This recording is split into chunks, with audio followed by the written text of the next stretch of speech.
Hello and welcome to Logic ERP. Subscribe to our YouTube channel and press the bell icon to stay updated with the latest videos. In this video, we'll walk you through how to restrict the selection of multiple companies during item creation in Logic ERP. This feature ensures that users only select one company at a time. Let's get started. Head to the Setup items, shade size-wise. Here you will find the configuration for this feature. Click to open the configuration.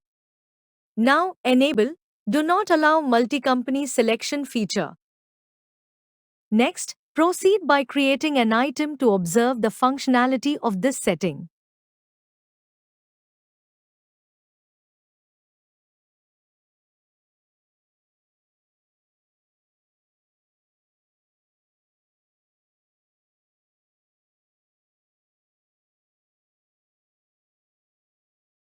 Here you can observe that the software allows us to select only a single company for the relevant item.